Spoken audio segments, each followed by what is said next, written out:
My name is Clara Maeve Thompson.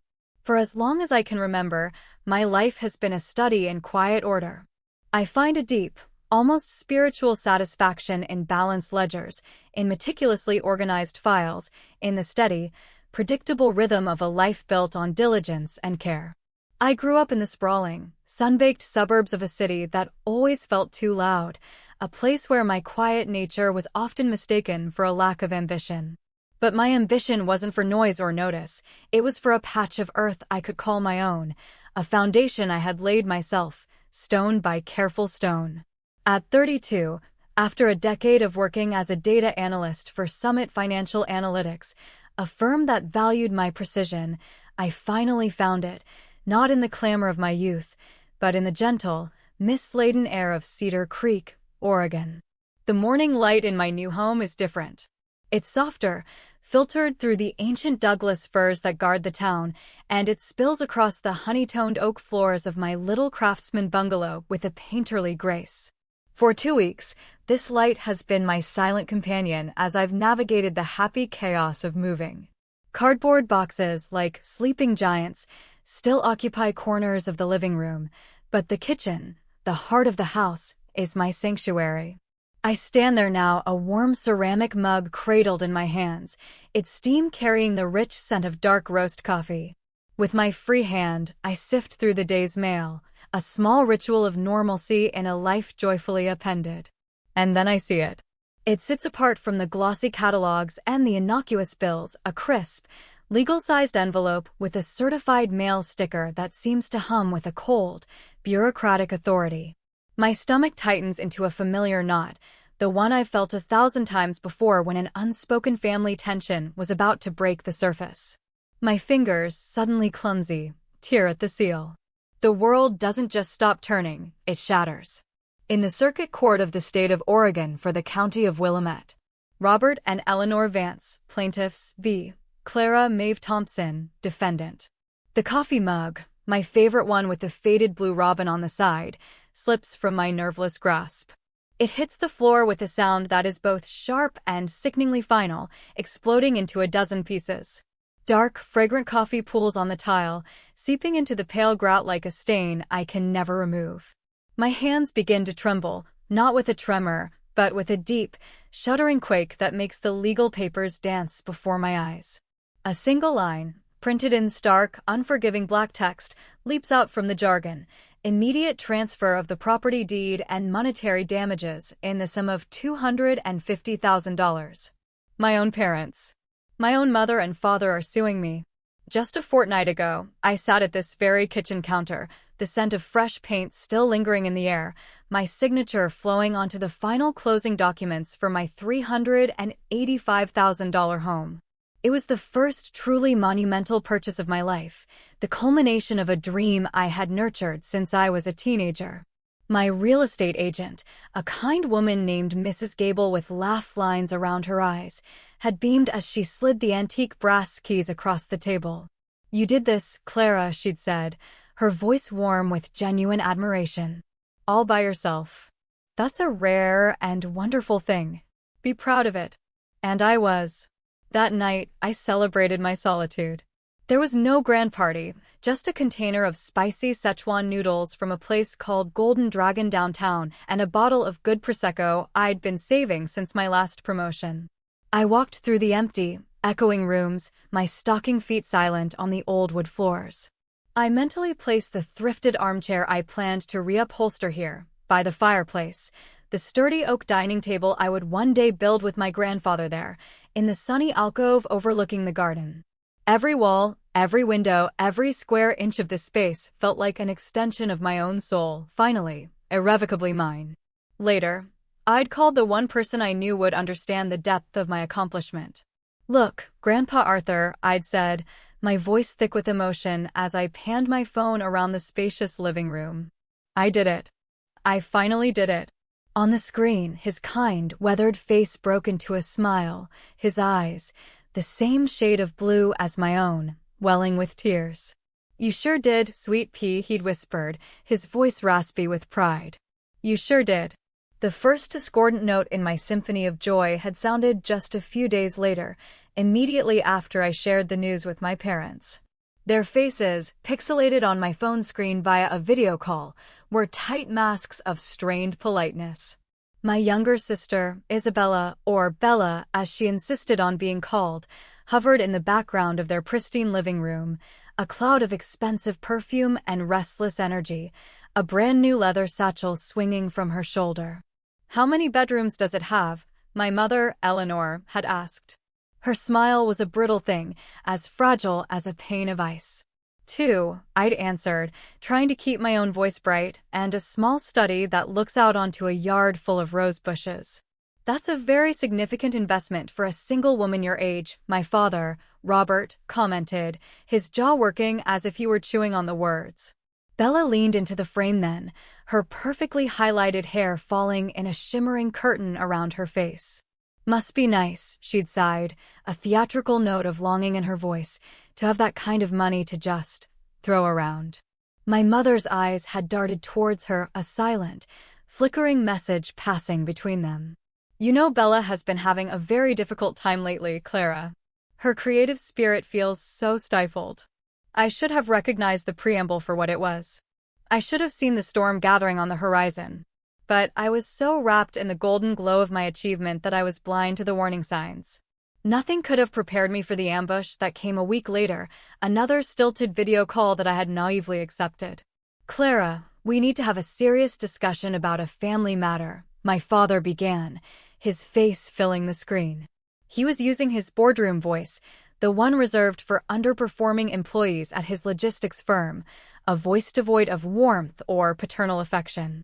Beside him, my mother was already dabbing at her eyes with a lace-trimmed handkerchief. "We've always been a family that puts each other first, haven't we?" she'd murmured, her voice trembling with practiced fragility. "We've always supported one another in our times of need." The trap was set. My father sprang it. "Your sister needs a stable foundation right now, more than you do," he continued, his tone flat and final. "She has a vision for that house, a plan to turn it into a live-in jewelry design studio. It would be a wonderful opportunity for her. You're comfortable renting. You've done it for years." I stared at their faces on the screen, the words failing to connect into any logical sequence. My mind felt like a radio tuned to static. This is my house," I finally managed, the words feeling foreign in my mouth. "I worked for this. I saved for 15 years. Bella can get a job. She can earn her own house." "Don't be so selfish, Clara," my mother snapped, the fragility vanishing, replaced by a sharp, metallic edge. "Family helps family. That's the end of it."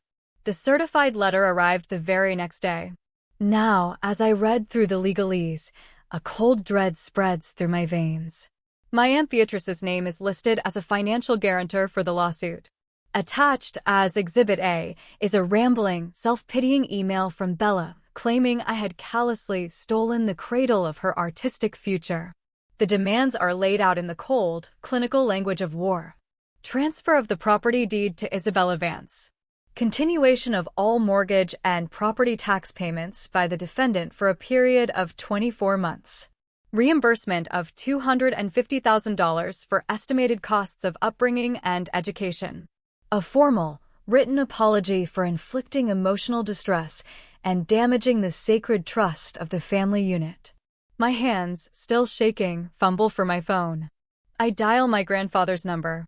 He answers on the first ring, as he always does.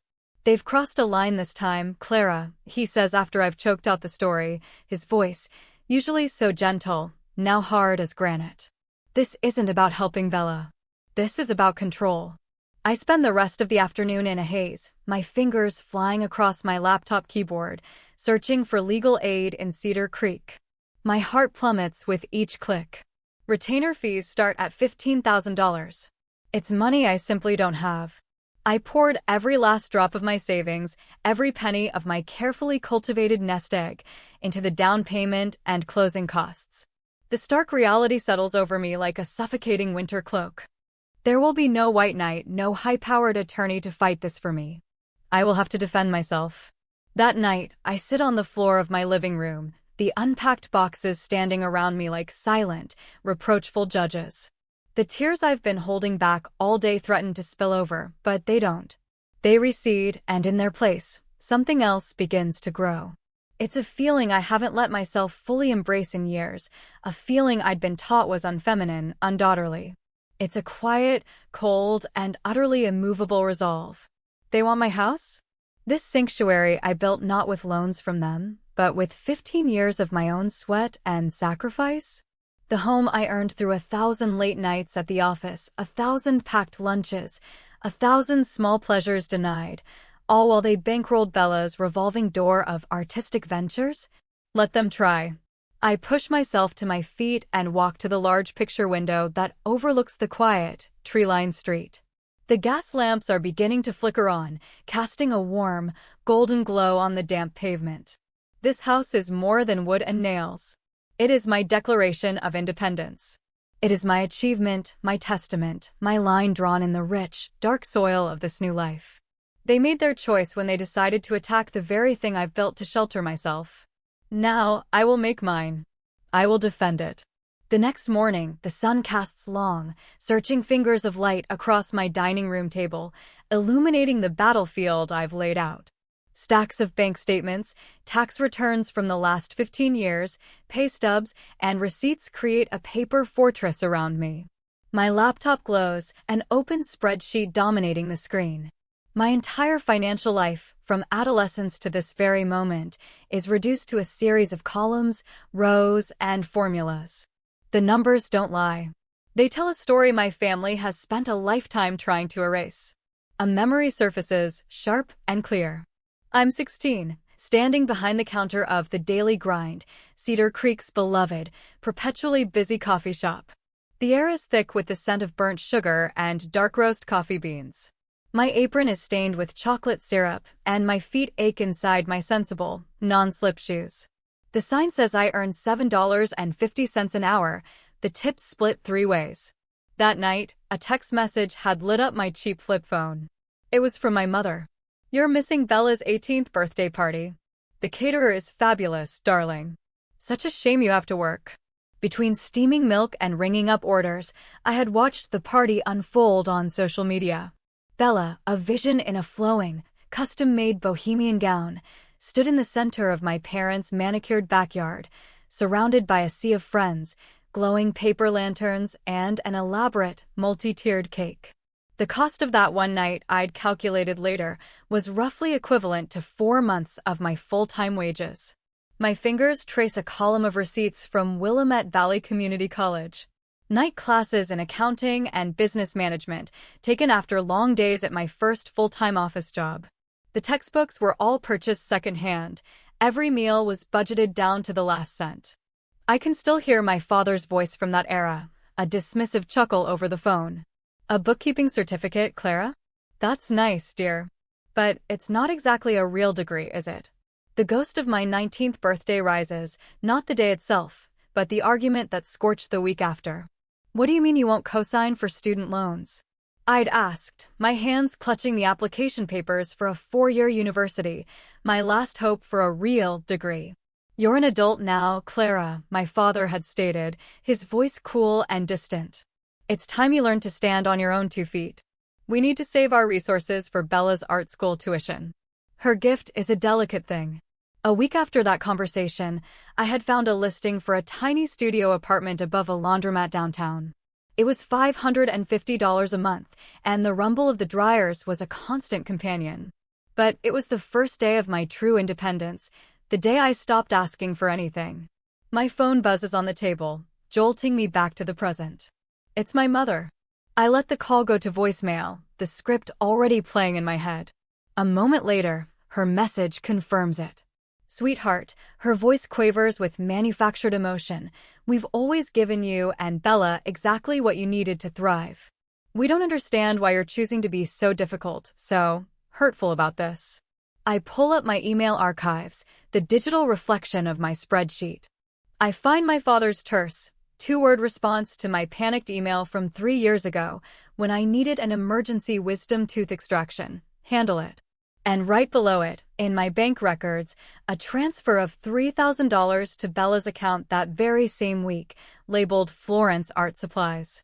Bella's curated social media feed is a travelogue of parental subsidy, a semester of sculpture in Florence, a summer of photography in Bali, a research trip to Paris, all funded by family support. Meanwhile, my own student loan statements from community college march on, a relentless digital procession of payments, every single one made by me alone. A debt of $28,000 that felt like a mountain I had to climb one small stone at a time. A new email from my father pops into my inbox. The subject line is simply, "Your choice." The message is brief. "Don't make this more painful for everyone than it needs to be, Clara." I delete it without opening it. Then a voicemail notification. It's Aunt Beatrice. Her voice is a venomous hiss. "You selfish, ungrateful girl.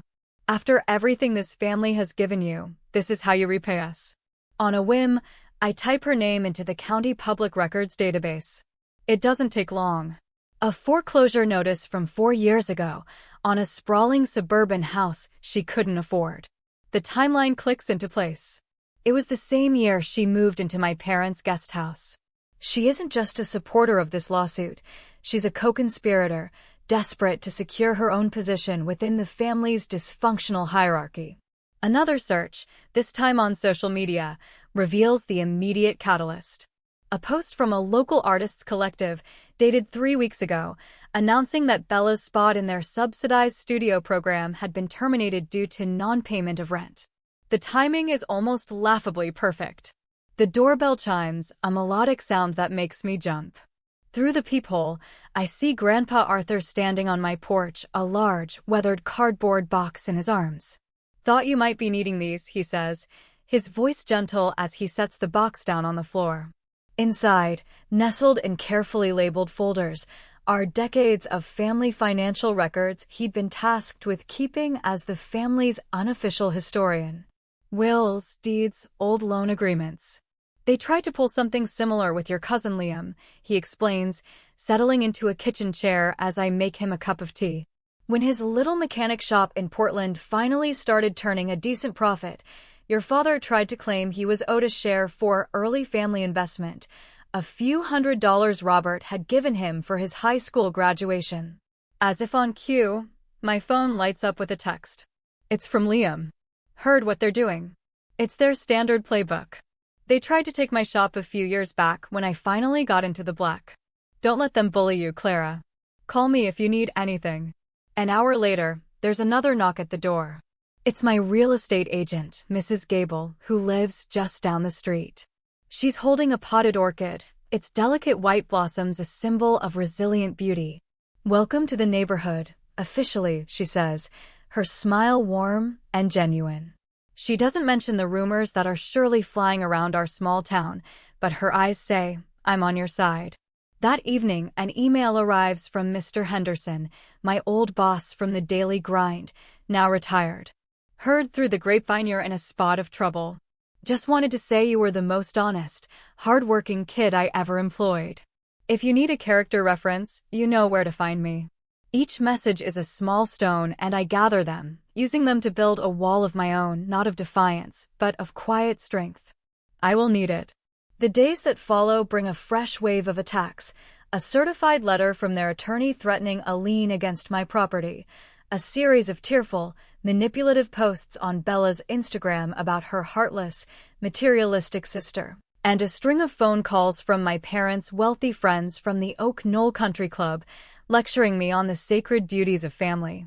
Aunt Beatrice's gleaming black SUV begins making slow, deliberate passes by my house, her phone held up to the window. The next day, my supervisor at Summit Financial, a decent man named David, calls me into his office, his expression pained. He's received an anonymous email expressing deep concern over my moral character and financial integrity. I spend my lunch breaks at the county law library, poring over legal texts, my mind absorbing information with the focused intensity of a desperate student. I draft my own motion to dismiss the case, citing precedent and legal statute, my fingers flying across the keyboard.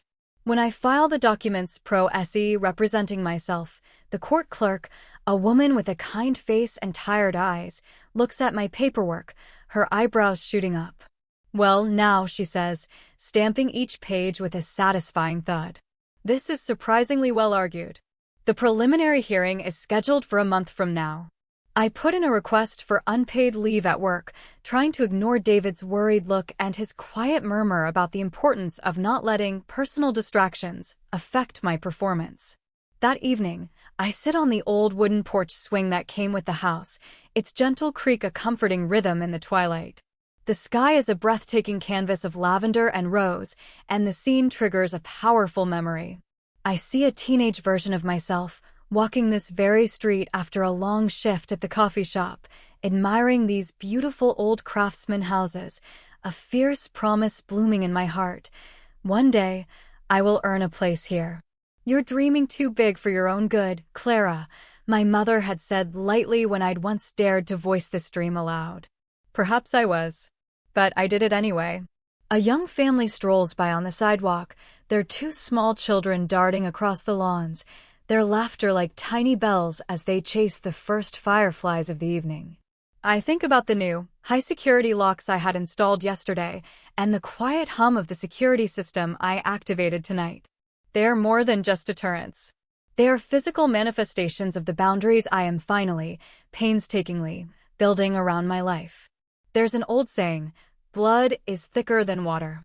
But I am learning that the full saying is the blood of the covenant is thicker than the water of the womb. I am learning that some ties that are meant to bind us are actually chains. That sometimes, the most loving thing you can do for yourself is to stand firm, even when the ground beneath you is shaking. And that sometimes, independence has a price, but it is a price worth every single penny.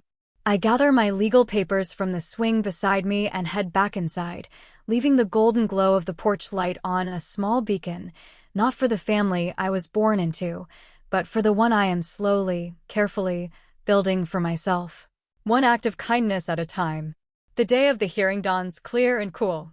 The granite steps of the Willamette County Courthouse gleam in the early morning sun as I adjust my grip on the worn leather briefcase that had been a gift from my grandmother upon my graduation. Today, it doesn't hold textbooks, it holds the weight of 15 years of my life, distilled into receipts and records. Each step I take up the wide staircase feels deliberate, grounding me in the present moment. The imposing glass doors reflect my image back at me, a woman in a navy blazer and pressed gray slacks, her hair pulled back neatly, her expression calm. Prepared. A world away from the trembling 16-year-old who had first entered this building to get her work permit. Well, look who decided to show up. A familiar voice, dripping with theatrical sorrow, rings out across the marble-floored lobby. My family is arranged near the entrance to the courtroom, a coordinated tableau of somber respectability. They are all dressed in muted shades of navy and gray, a united front of grieving disappointment.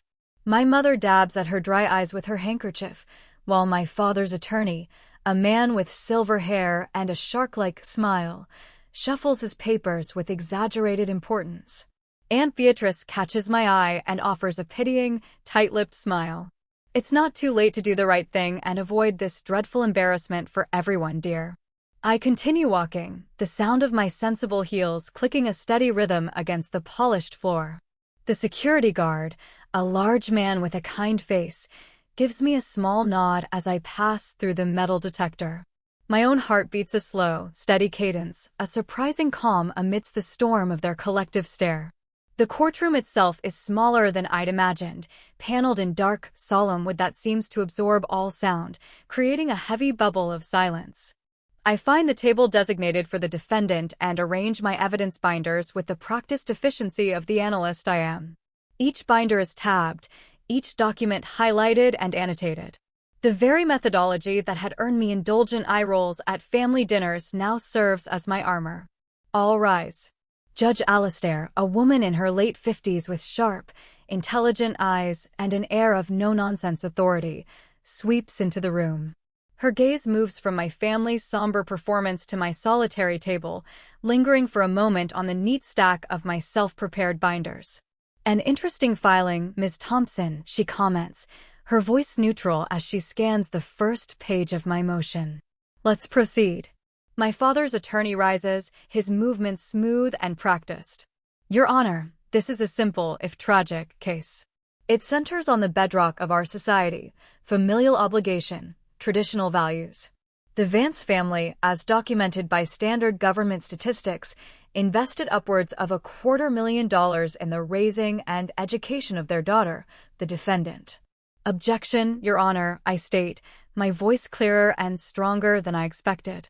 Relevance. The standard costs of raising a child to adulthood do not constitute a legally enforceable debt. Sustained, Judge Alastair says, a single tap of her pen on the notepad before her. Counselor, let's move on to claims that have an actual basis in law. My mother is the first to take the stand, clutching her handkerchief like a lifeline. We sacrificed everything for our girls, she begins, her voice cracking on cue. Private art lessons for Bella, the best summer camps. We only ever wanted them to be happy. How, she looks at me, her eyes pleading, can she turn her back on us now that she's found success? I keep my eyes fixed on my notes, refusing to engage in the emotional theater. I listen as she paints a picture of me as a cold, calculating, and selfish daughter whose career choices and obsession with money were a rejection of everything they stood for. But each accusation, each carefully crafted barb, feels blunted, unable to pierce the armor of documented truth I have assembled. My father testifies next, his powerful boardroom voice resonating through the silent courtroom. In our family, there has always been an understanding, he declares, looking directly at the judge. Successful children provide for their family. It's a matter of honor. An understanding? Judge Alastair interrupts, her gaze sharp. Was this understanding ever committed to writing? Was it a formal contract? It's a traditional value, he stammers, momentarily thrown off balance. It's implied. I rise for my cross-examination. Mr. Vance, I begin, my voice steady. In your direct testimony, you spoke of supporting your children. Did you provide similar financial support for my education as you did for my sister Isabella's? Objection. Relevance. Their attorney snaps, jumping to his feet. I'll allow it, the judge says calmly. It speaks to the pattern of behavior. Answer the question, Mr. Vance. My father shifts uncomfortably in his seat. Isabella, well, she needed more help. Her artistic temperament is a delicate thing. It required a different kind of investment. Please review Exhibit C, I say, nodding to the clerk who hands him the file. These are bank statements, authenticated by your bank, showing payments totaling over $75,000 for Isabella's art school tuition, plus an additional wire transfer of $30,000 for her pottery studio. Can you show the court any similar investments made for my education? He cannot. Isabella's testimony is a masterpiece of performative sorrow. That house, it would have been the perfect place for my healing arts collective, she says, tears glistening in her eyes. A place of peace and creativity for the whole community. I would have even let Clara keep a room, of course. And how did you plan to pay the mortgage on this property, Miss Vance? Judge Alastair asks, her expression unreadable. And the taxes? Isabella waves a dismissive, elegant hand. Oh, well, Clara is so good with all that money stuff. She would have handled that side of it. The judge's eyebrow arches almost imperceptibly. And what is your current employment status? I'm an artist, Isabella sniffs, as if that explained everything. I'm currently between major projects. My muse requires a certain amount of emotional and financial space to thrive. Then it is my turn. I do not speak of hurt feelings or betrayal. I simply stand and present the facts. I walk the judge through 15 years of pay stubs, rent receipts, utility bills, and loan statements. I began working at the Bluebird Diner at 15, Your Honor, I say. Every job I have ever held is documented here. Every dollar I have ever earned is accounted for. And what of parental support during this time? The judge asks. None was received, Your Honor, I state simply, presenting my own bank statements from that period. I paid my own way through community college while working, on average, 2 to 3 part-time jobs. The down payment for my home was the result of 15 years of disciplined saving, as detailed in these records. She's twisting everything. Aunt Beatrice shouts from her seat in the gallery. The ungrateful. Silence. Judge Alistair's voice cracks like a whip. One more outburst, and I will have you removed. She turns her attention back to the documents, her expression thoughtful. Finally, she looks up, her gaze fixed on my parents. Mr. and Mrs. Vance, she asks, her voice quiet but carrying immense weight, would you be here today, making these same demands, if both of your daughters were struggling financially? Or is this lawsuit a direct result of one daughter's success? The silence that fills the courtroom is more damning than any testimony could ever be. I've heard enough. The judge closes the folder in front of her with a quiet snap. This court finds that this case lacks any legal or factual merit whatsoever. The concept of familial obligation as presented here is not a legally enforceable contract. Property purchased independently by an adult child remains the sole property of that individual. Case dismissed with prejudice. A strangled cry of outrage escapes from Aunt Beatrice as a bailiff quietly moves to her side and escorts her from the courtroom. In the hallway, I hear a dramatic wail and can only assume Bella has collapsed onto a bench. The court personnel, however, move about their business with practiced neutrality, their faces impassive. You will regret this, Clara. Bella's voice shrieks after me as I walk towards the exit. You'll regret choosing a house over your own family. I pause at the great glass doors of the courthouse, the bright morning sun streaming in, warming my face. Behind me, I can hear my mother's voice, high and thin. How could you do this to us? After everything we've done for you. But for the first time in months, the heavy, crushing weight on my chest begins to lift. Through the glass, I see Grandpa Arthur's old, slightly battered Ford pickup truck idling at the curb.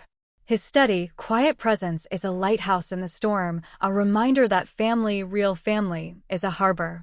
It's the place you build up, not the one that tears you down.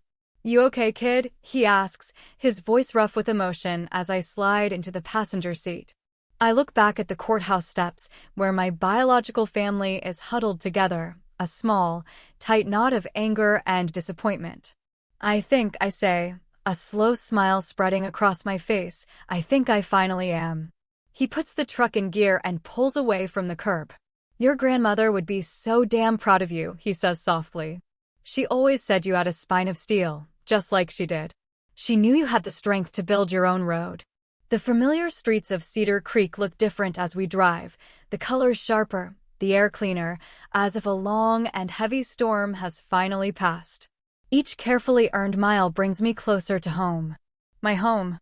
Protected now, not just by a deed and a lock, but by truth and law, and the quiet, unshakable power of standing firm. In my blazer pocket, the small, worn photograph of my grandmother feels warm against my fingers. She had understood the price of independence. She knew the courage it took to choose yourself. Some sacrifices do strengthen you, even as they break your heart. And sometimes, the hardest boundaries you build become the strongest foundations of your life. 2 years have passed since the day in court. The rhythm of my life in Cedar Creek has settled into a gentle, pleasing cadence. The morning sun streams through my kitchen window, illuminating the dust motes dancing in the air as I measure coffee grounds into the filter, 2 level scoops per cup, just as Grandpa Arthur taught me. My rescue dog, a scruffy, intelligent mutt named Barley, jingles his tags by the back door, eager for his morning patrol of the yard and his customary treat from Mrs. Gable, who is always out tending her garden. I no longer check the security app on my phone. The cameras are still there, silent guardians of a peace I no longer fear will be broken. The familiar scent of sawdust and oil greets me as I enter the garage. Grandpa is already there, humming off-key as he measures a piece of oak. We're building a bookshelf for the living room, a tall, sturdy piece designed to hold the stories I'm starting to collect. Morning, kiddo, he says, not looking up from his work. Thought we'd tackle the joinery today. Perfect, I say, handing him a mug of coffee. Liam and Rachel are bringing the kids over for a barbecue later. They can help with the sanding. We work in the comfortable silence of shared purpose. Through the open garage door, I can see the neighborhood coming to life. The parents who once hurried their children past my house now wave as they walk by, letting their kids stop to offer Barley a pat through the fence. "Saw your father the other day," Grandpa says suddenly, his voice carefully neutral as he tests a dovetail joint. "Down at the hardware store." My hands remain steady on the piece of what I'm holding. "Oh? How did that go?" "He's aged," Grandpa says, shaking his head. "Looks like he's carrying the weight of the world." "Your mother was with him." She spent 10 minutes just staring at a display of decorative pillows, as if they held the secrets to the universe. I think of the perfectly plumped, never sat on pillows in their sterile living room, and of Bella, who used to rearrange them compulsively when she was agitated. A lifetime of smoothing over surfaces instead of addressing the rot underneath. "I heard Bella moved to New Mexico," I offer quietly. "Joined some kind of desert artist commune." "Still running," he grunts, planing a rough edge smooth. "And your Aunt Beatrice isn't faring much better. Word at the church is her blood pressure is sky high. Turns out anger is a poor long-term investment." The grain of the oak beneath my fingers tells a different story, a story of resilience, of growth rings marking seasons of both hardship and plenty, of a strength that comes not from avoiding stress, but from weathering it. Later, as the afternoon sun casts a warm, golden light over the backyard, my chosen family gathers. Liam's kids are chasing a laughing Barley across the lawn while Rachel sets up a croquet set. My friend Sarah from work, who was my staunchest defender during the lawsuit, is arranging a bouquet of wildflowers on the patio table. Grandpa raises his glass of iced tea. "A toast," he says, his voice carrying across the yard. "To this home, and to the woman who built it. Not just with wood and nails, but with courage, integrity, and a whole lot of heart." A chorus of agreement ripples through my small, precious circle, neighbors, friends, the cousins who chose connection over conflict. Barley barks his enthusiastic approval, his tail thumping a happy rhythm against the grass. That evening, long after the last of the dishes has been washed and the leftovers sent home with our guests, I join Grandpa on the porch swing. Barley is sprawled at our feet, snoring softly, exhausted from his duties as host. "You know, Clara," he says, his gaze on the first stars beginning to appear in the twilight sky, "you didn't just save your house. You reclaimed your worth." Through the living room window, I can see the beautiful, nearly finished bookshelf. Like everything of value, it has taken time, precision, and a great deal of love to create. "Peace has a high price," I reply, leaning my head against his sturdy shoulder. "But it's worth every penny." As the crickets begin their evening symphony, a car I don't recognize pulls up to the curb in front of my house.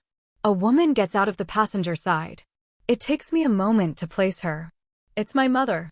She looks smaller than I remember and tired. She hesitates on the public sidewalk, her hands twisting the strap of her purse. She looks at my house, at the warm light spilling from the windows, at the profusion of my grandmother's roses climbing the porch trellis. She looks at me and Grandpa on the swing. She takes a half step forward, as if to walk up the path, then stops. Her shoulders slump. After a long moment, she turns, gets back in the car, and it drives away into the deepening twilight. I don't know what she wanted to say, or if she even knew herself. Maybe it was an apology, or another demand, or simply a flicker of regret for a bridge she had burned. I may never know. But as I watch the taillights disappear, I don't feel anger or triumph. I feel a quiet, sorrowful peace. A chapter has closed. What defines family, after all? Is it the accident of blood, the chains of obligation? Or is it the quiet, steady presence of the people who champion your growth, who respect your boundaries, who witness your becoming with love? I have learned, in the deepest part of my soul, that it is the latter that builds a foundation strong enough to last a lifetime. Every shared meal, every wave from a neighbor, every project built with loving hands, these are the true cornerstones of home. The stars will overhead, as constant as truth, as bright as a future I have built for myself.